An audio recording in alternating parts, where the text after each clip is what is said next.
And welcome everyone to a Pac-12 Network chat. I'm Andy Katz, pleased to be joined by Andy Enfield, the head coach of USC. And Andy, a monster bounce-back win for you guys at UCLA after what happened at Washington. I'm just curious, take me through those days of practice after the way you guys played at Washington. What did you focus on to make sure you got the result that you did at Poly?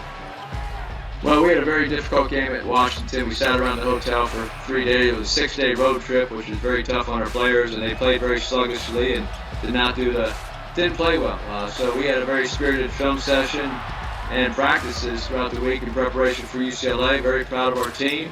Our staff really worked hard, and our players came out and had a great week of practice and came out in Poly Pavilion and played hard for 40 minutes. So we bounced back. Our upperclassmen decided they needed to lead our team. We have 5 freshmen, so really proud of Nick Kosovic and Daniel Utomi, grad transfer, Quentin Atlas, and Jonah Matthews as they prepare for that UCLA game.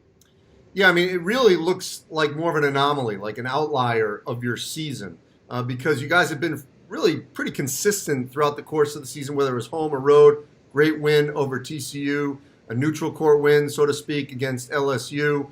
How much are you looking back at, you know what, that's not who we were, as I look at where we are in the season right now?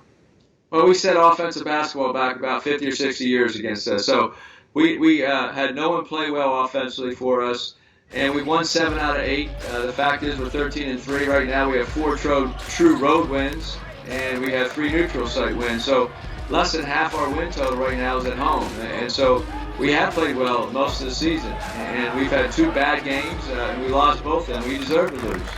But it doesn't take away the fact that we're in pretty good position right now. Our guys have played well most of the year, especially defensively and on the rebounding. So offensively, we've had a couple bad games, and we deserve to lose those. You know, I've been a huge fan of Onyeka Okongwu from the beginning. He's not getting the national attention I think he deserves. Just really enjoy watching him play. In what way has his game continued to evolve as we get deeper and deeper into January? Onyeka's very explosive on both sides of the ball. Offensively, he's developing. He has great footwork, and he's quick jumping. Really good touch around the basket with his right hand, left hand. And defensively, he's just an absolute he's just a shot blocker, defensive presence. He's physical, and he can run the floor. So he's appreciated around here, appreciated probably within our league, although people haven't seen him in person.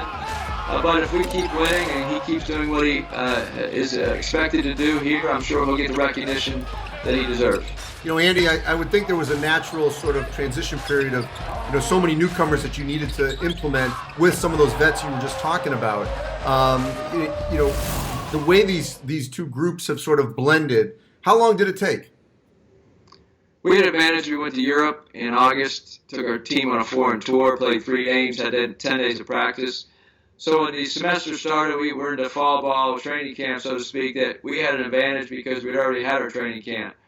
So it meshed together pretty quickly, and we had a big win over Villanova in the preseason, and then continued that into the regular season. But anytime you have 5 freshmen that play a lot of minutes, you do have your streakiness, and our upperclassmen have been a little streaky early in the season. But I think winning 7 out of 8 at this point, we've come together as a team. I think we have a pretty good rotation. I think players know their roles, and they're used to playing together. And Andy, before I let you go here, this weekend, the Bay Area teams are riding pretty high right now and feeling pretty confident. How do you make sure that you guys get this home sweep of the Bay Area? Well, Cal just won 2 games, had a great homestand. They're very confident. They have offensive talent, and they're very good defensively. And Stanford's 14-2 right now. We're 13-3, so that should be a great game on Saturday as well. So there's no gimmies in this league. You have to prepare. Any team can beat anybody. The Pac-12 is deep this year with a lot of good players and coaches. Appreciate it, Andy. Thank you. Thank you.